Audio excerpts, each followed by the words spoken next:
ആഗ്രഹിക്കുന്നതിൽ കൂടുതൽ കിട്ടുമ്പോൾ വല്ലാത്തൊരു സുഖം ഉണ്ടാവും അല്ലേ? ആഗ്രഹിച്ചതൊന്നും കിട്ടാതെ വരുമ്പോഴോ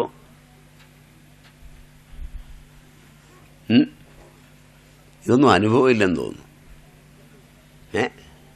വൈകുന്നേരം പണിയൊക്കെ എടുത്ത് വീട്ടിലോട്ട് കയറി ചെല്ലുമ്പോൾ പഴയ കാരണവന്മാരാണെങ്കിൽ പെണ്ണും പിള്ള ഇവന് ഏറ്റവും ഇഷ്ടമുള്ള വെള്ളമൊക്കെ എടുത്ത് നല്ല കുറച്ച് മോരും കുറച്ച് പുളിശ്ശേരിയും കുറച്ച് നല്ല മാങ്ങാക്കറിയും കടുകൊക്കെ പൊട്ടിച്ചിട്ട മാങ്ങാക്കറിയും ഒക്കെ കൂടെ ഒഴിച്ച് നല്ലപോലെ ഇളക്കി നല്ല ഗ്ലാസ് ടംബ്ലറും നല്ല വെള്ളമൊക്കെ ആയിട്ട് പഠിക്കലേക്ക് നിന്ന് കൊണ്ടുവന്ന് കൊടുക്കുന്ന സമയത്ത് ഇത് മേടിച്ച് കുടിക്കുമ്പോൾ അവനൊരു വല്ലാത്ത ആശ്വാസമുണ്ട്.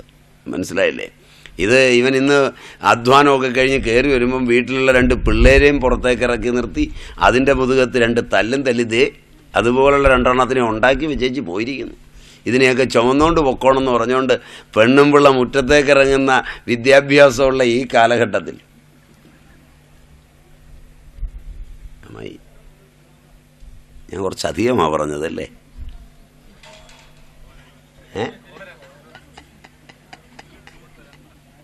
ഇതിലൊക്കെ കൂടുതലാ. എവിടെയാ ജീവിതാനന്ദം? അപ്പം എങ്ങനെയാണ് നിങ്ങൾക്കത് കിട്ടിയത്? കയ്യിലിരിപ്പിൻ്റെ ആണെന്നാണ്.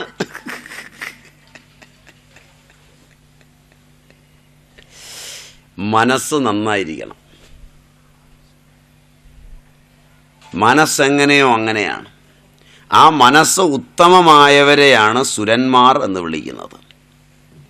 നല്ലതിൽ രമിക്കുന്നവരാണവർ. പ്രാണനിൽ രമിക്കുന്നവനാണ് അസുരൻ. അസു പ്രാണഹ അസും രമന്തി, പ്രാണനിൽ രമിക്കുന്നവർ. പ്രാണരഥന്മാർ. ഇപ്പൊ ദേവന്മാർക്ക് വരങ്ങളെ പ്രദാനം ചെയ്യുന്നവളെ, ദുർധരന്മാരെ, ദുർധരൻ മഹിഷാസുരൻ്റെ സേനാപതിയാ ദുർധരൻ. വരന് ദാനം ചെയ്യുക,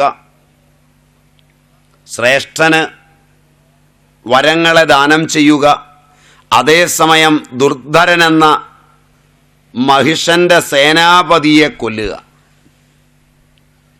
ഒരേ തലത്തിൽ 2 പ്രവൃത്തിയാണ്. ആദ്യത്തത് നന്മ മാത്രം പറഞ്ഞു വന്നു. ഇപ്പോൾ നന്മയും അതിൻ്റെ പ്രതിയോഗവും ദ്വന്ദ്വങ്ങളെ വെച്ച് പറയുകയാണ്.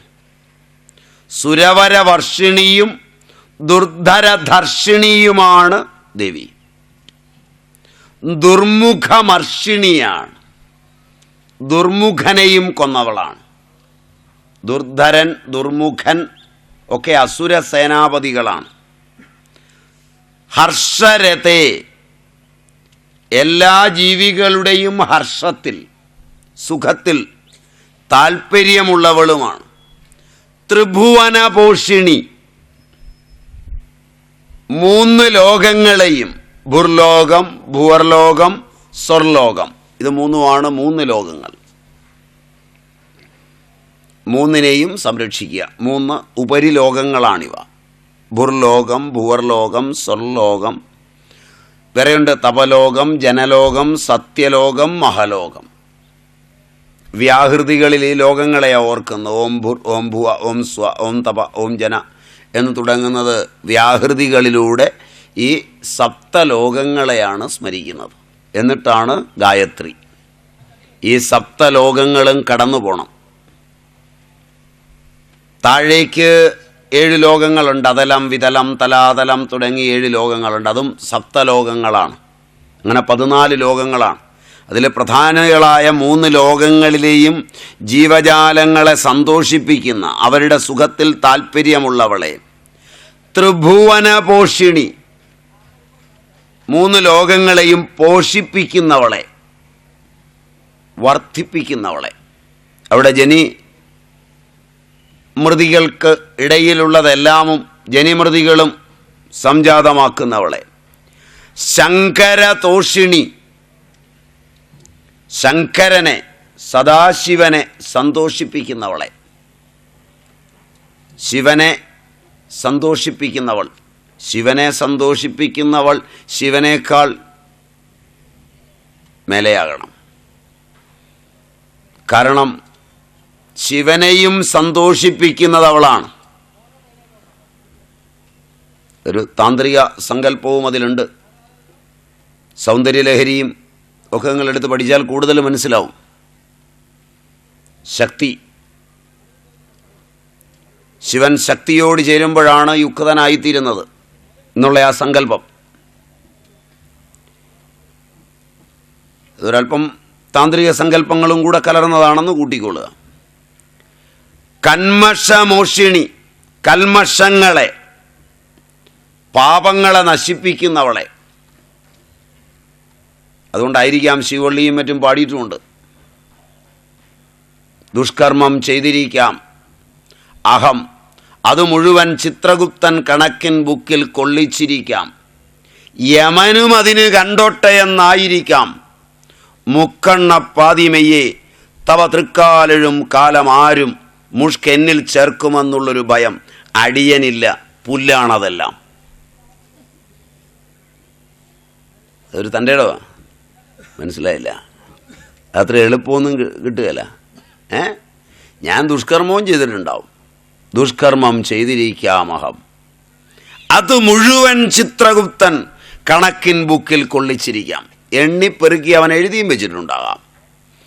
യമനും അതിന് കണ്ടോട്ടയെന്നായിരിക്കാം. മുക്കണ്ണപ്പാതിമയെ തവ തൃക്കാലെഴും കാലം ആരും മുഷ്കെന്നിൽ ചേർക്കുമെന്നുള്ളൊരു ഭയം അടിയനില്ല, പുല്ലാണതെല്ലാം. അങ്ങനെ പറയണമെങ്കിൽ ചില്ലറ കളി പിടിച്ചാൽ പോരാ. ശരിയല്ല? ഇത് പറയാൻ വിറയ്ക്കും. ശരിയല്ല? ഇതിനാ കാൽപാദം കണ്ടാൽ പോരാ, അത് തലേ പതിയണം. അതിനൊരു അനുഗ്രഹം വേറെ വേണം. അതിങ്ങനെ പറഞ്ഞുതരിക. അതുകൊണ്ട് കന്മഷങ്ങളെ, പാപങ്ങളെ മുഴുവൻ ഹരിക്കുന്നവളെ, നശിപ്പിക്കുന്നവളെ, സമസ്ത പാപവാസനകളെയും ഇല്ലാതാക്കുന്നവളെ. ഘോഷരതെ,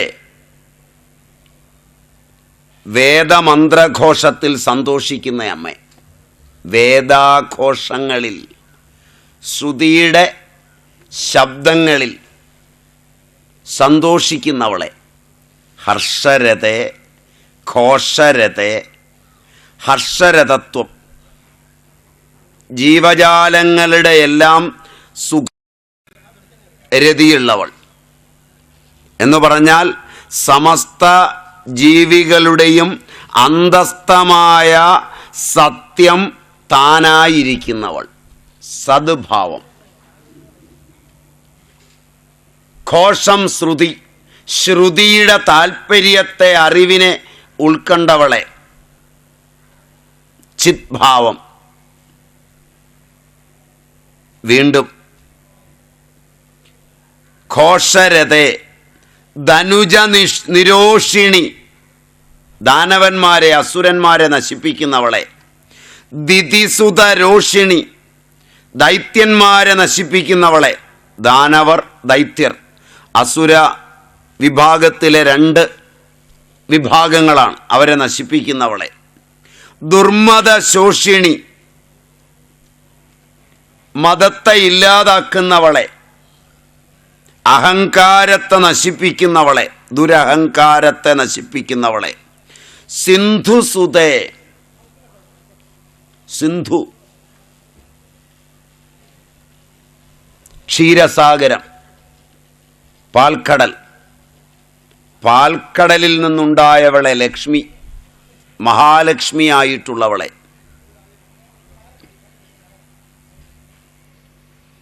മറ്റൊരർത്ഥവുമുണ്ട്.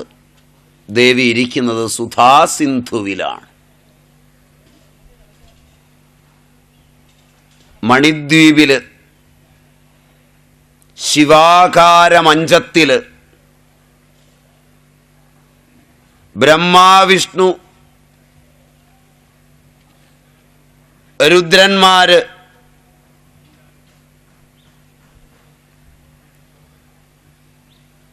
ഒക്കെ അടങ്ങുന്ന കട്ടിലിൻ്റെ തലങ്ങളായി വിളങ്ങുന്ന ആ ശിവാകാര മഞ്ചത്തിൽ സുധാസിന്ധുവിലാണ് ദേവി വിളങ്ങുന്നത്.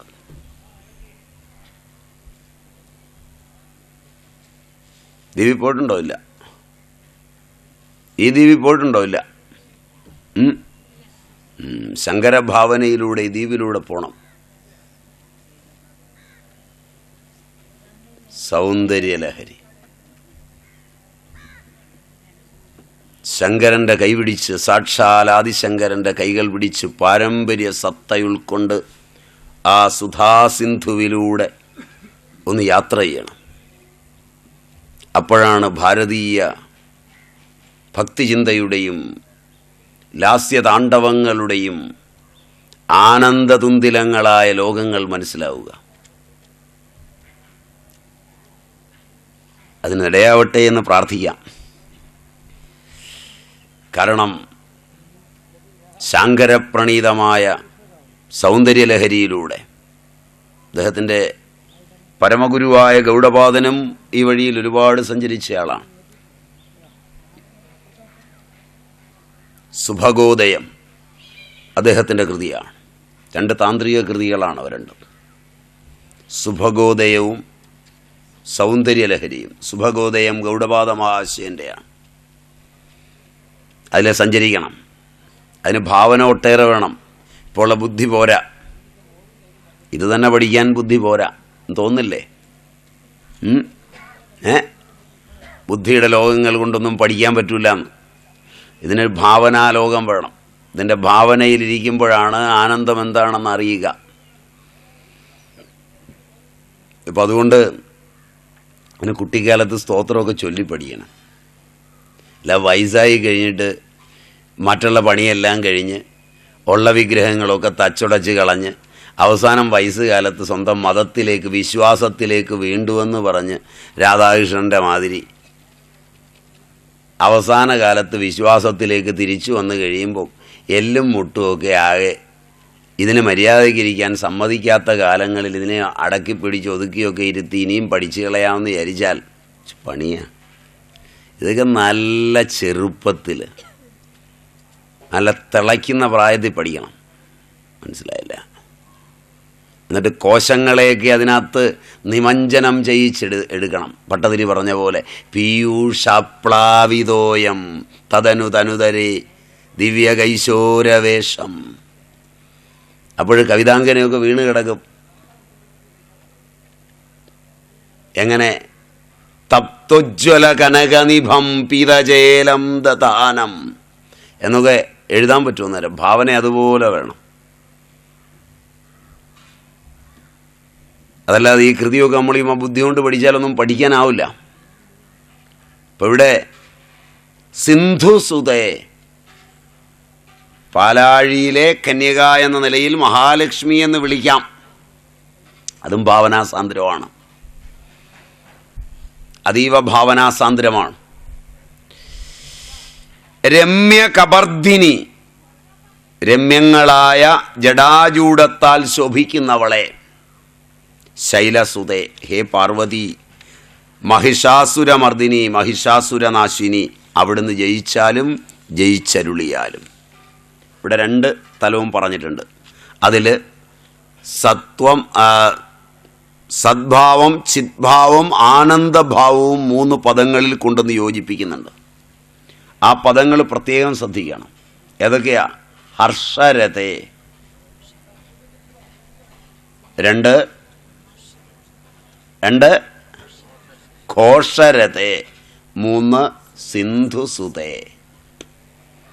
ആ സിന്ധുസുതേ എന്ന പദം ബൈന്ദവസ്ഥാനത്തിൽ, സുധാസിന്ധുവിൽ ബൈന്ദവസ്ഥാനത്തിൽ ആയീം ആനന്ദരൂപീം അമൃത കരതലേ എന്ന നിലയിൽ കിടക്കുന്ന ബാലാവിക്രമനന്ദിനി.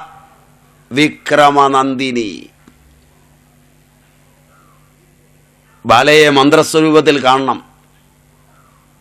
ബാല നമുക്ക് കേട്ടിട്ടുണ്ടോ? ഇല്ല. മന്ത്രരഹസ്യം അറിഞ്ഞ് അതിലൂടെ പോകണം. അപ്പോഴിതിൻ്റെയൊക്കെ ചമൽക്കാരം കൂടും.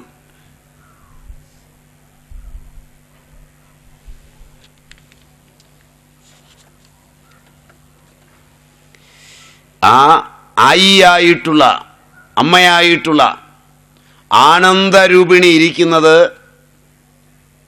സുധാസിന്ധുവിലാണ്. അതുകൊണ്ട് അതിന് ആനന്ദഭാവവും വരും. ഇപ്പം സത്ത്, ചിത്ത്, ആനന്ദം. ഇപ്പം ദേവന്മാർക്ക് വരത്തെ പ്രദാനം ചെയ്യുന്ന അമ്മേ, ദുർധരൻ, ദുർമുഖൻ മുതലായ ആസുരി സമ്പത്തികളെ മുഴുവൻ നശിപ്പിച്ചവളെ. പദങ്ങൾ തന്നെ ഗംഭീരമാണ്. ദുർധരൻ, ദുഷ്ടമായി ധാരണ ചെയ്യുന്നവൻ, ധരിക്കുന്നവൻ. എന്തെങ്കിലും ഏൽപ്പിച്ചു കൊടുത്താൽ ആ ഏൽപ്പിക്കുന്നതോടുകൂടി അവൻ്റെ ഉത്തരവാദിത്വം അന്യരെ പീഡിപ്പിക്കലാണ് എന്ന് വിചാരിക്കുന്ന എല്ലാവനും ദുർധരൻ എന്ന അസുരനാണ്. അതുകൊണ്ട് ദുർധരന്മാർക്കൊന്നിൻ്റെയും ചുമതല കൊടുത്തുകൂടാ. മനസ്സിലായില്ല? ഇത് പഴയ അമ്മമാർക്കറിയാം. വീട്ടിൽ ദുർധരന്മാരായ പിള്ളേരുണ്ടാവും. അവരെ വല്ലതും ഏൽപ്പിച്ചു കഴിഞ്ഞാൽ പിന്നെ അതിന് ഉപയോഗമില്ല. അതേറ്റവും നന്നായി ഉപയോഗിക്കുവാൻ പ്രാപ്തനാകുന്നവൻ്റെ കയ്യിൽ വേണം ഏൽപ്പിക്കാൻ. അല്ലാത്തവനെയൊക്കെയാണ് ദുർധരൻ എന്ന് വിളിക്കുന്നത്. ധാരണയാണ് ധർമ്മം. ധാരണ നന്നായിട്ടുള്ളവനാണ് സുധരൻ. ധാരണ മോശമായവനാണ് ദുർധരൻ. ഇതെൻ്റെയാണ്. മനസ്സിലായില്ല? എന്തിനാ നിനക്കിത്? അതിൻ്റെ ഉടമസ്ഥത എനിക്കാണ്. ഉപയോഗം ആർക്കില്ലാതെ ഉടമസ്ഥതയിൽ അഭിമാനിക്കുന്നുവോ അവൻ ദുർധരൻ. വീട്ടിൽ പോയിട്ട് നോക്കിയാൽ മതി. വീട്ടിൽ പോയിട്ട് നോക്കിയാൽ മതി. കൈത്തലത്തിലൊന്നും നോക്കണ്ട. വീട്ടിൽ ചെന്ന് കഴിഞ്ഞ് നോക്കിയിട്ട് ഇതിൽ പെടുമോ എന്ന് നോക്കുക. അമ്മ ശരിയാക്കും.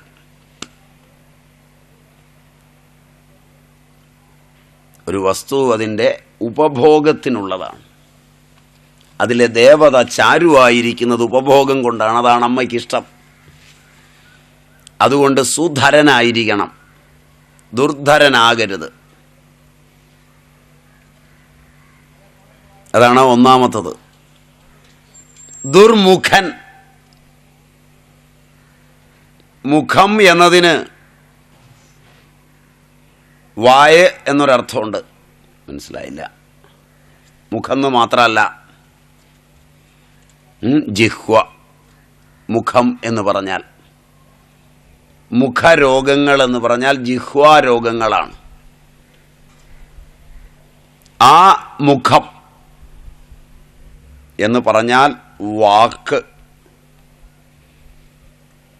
രസന, ഇത് രണ്ടും ദുഷിച്ചവൻ. ദുർമുഖന്മാർ കൂടി വരുന്ന കാലമായത് അല്ലേ? പത്രം വായിച്ചാൽ അറിയാം. എവിടെയും ദുർമുഖന്മാരേ ഉള്ളൂ. വായ തുറന്നാൽ സ്നേഹം, കാരുണ്യം, നന്മ ഇവയൊക്കെ ഓടി ഒളിക്കും. വാക്പാരുഷ്യം വളരെ കൂടുതലാണ് ആധുനികതയിൽ. അങ്ങനെയുള്ളവനാണ് ദുർമുഖൻ. അവനവനെ നോക്കിയാൽ മതി. ചിലരുടനെ തോണ്ടിയിട്ട് ഇന്നവൻ ഇന്നവൻ വേണ്ട. നമ്മളാണോ എന്ന് നോക്കിയാൽ മതി. അന്യരെ പഠിക്കാൻ ഈ പഠിത്തം ഉപയോഗിക്കണ്ട. അപ്പം അതുകൊണ്ട് ദുർമുഖൻ, ദുർധരൻ മുതലായ അസുരന്മാരെ നശിപ്പിച്ചവളെ, ജീവന്മാർക്ക് സുഖം പ്രദാനം ചെയ്യുന്ന, ജീവന്മാരുടെ സ്ഥൂലവും സൂക്ഷ്മവും കാരണവുമായ ദേഹങ്ങളിലെ ദുർവാസനകളെ മാറ്റി സദ്ഭാവം പുലർത്തുന്ന അമ്മ. ആ സദ്ഭാവത്തിൻ്റെ ഇതാണ്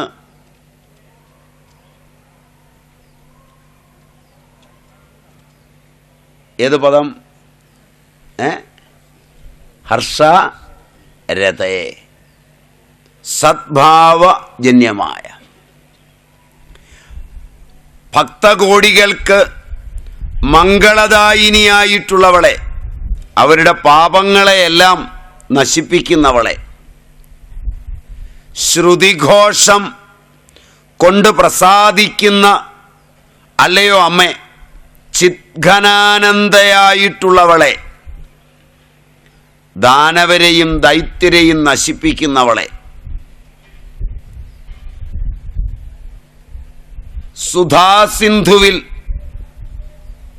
ശിവാകാരമഞ്ചത്തിൽ ബൈന്ദവസ്ഥാനയുക്തയായിരിക്കുന്നവളെ,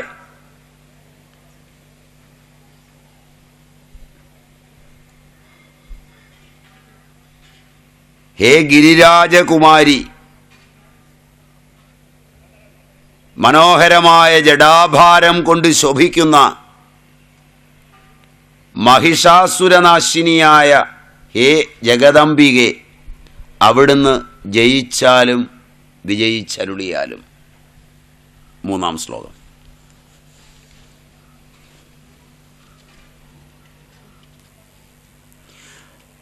അയി ജഗദംബ മദംബ കദംബ വന പ്രിയവാസിനി ഹാസരതേ, ശിഖരി ശിരോമണി തുംഗ ഹിമാലയ ശൃംഗനിജാലയ മധ്യഗതേ, മധുമധുരേ മധു കൈഡഭഞ്ജിനി കൈഡഭഞ്ജിനി രാസരതേ, ജയ ജയ ഹേ മഹിഷാസുരമർദിനി രമ്യകപർദിനി ശൈലസുതേ, അയി ജഗദംബ മദംബ കദംബ വനപ്രിയവാസിനി,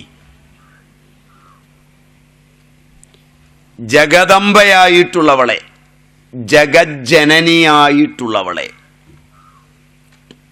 ജഗജ്ജനനി അമ്മേ, മദംബേ, മദംബ എന്ന് പറഞ്ഞാൽ എൻ്റെ സ്വന്തം അമ്മേ.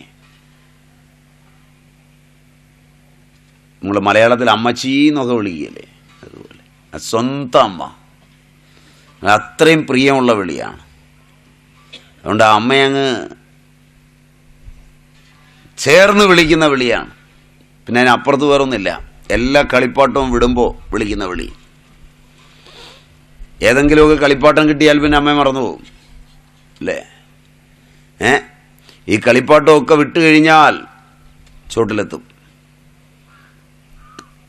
അങ്ങനെയാണല്ലോ. ആദ്യകാലത്ത് ജീവനില്ലാത്ത കുറേ കളിപ്പാട്ടങ്ങളുമായിട്ട് കളിക്കും. അപ്പോഴമ്മ മറന്ന് ജീവിക്കും. ഇത് കഴിഞ്ഞ് ജീവിക്കുന്ന കളിപ്പാട്ടങ്ങൾ അമ്മ മേടിച്ചു തരും, ഭാര്യയായിട്ടും ഭർത്താവായിട്ടും ഒക്കെ. അപ്പോഴും അമ്മയെ മറക്കും. ഈ കളിപ്പാട്ടങ്ങളോടുള്ള പ്രിയമെല്ലാം വിട്ട് ചെല്ലുമ്പോൾ പട്ടട ബാക്കിയാവും. പിന്നെ അവിടെ പോയിരുന്ന് കരയും. മനസ്സിലായില്ല? അമ്മയിൽ ഉറച്ചു നിന്ന് ഈ കളിപ്പാട്ടമൊക്കെ കളിച്ചാൽ അമ്മ ചേർന്ന കളികളെല്ലാം സുഖമാവും. അത് കളിക്കാൻ അറിയണമെങ്കിൽ നല്ല അമ്മയ്ക്ക് പിറക്കണം. തന്തയ്ക്ക് പിറക്കണം എന്നല്ല ഞാൻ പറഞ്ഞത്, നല്ല അമ്മയ്ക്ക് പിറക്കണം.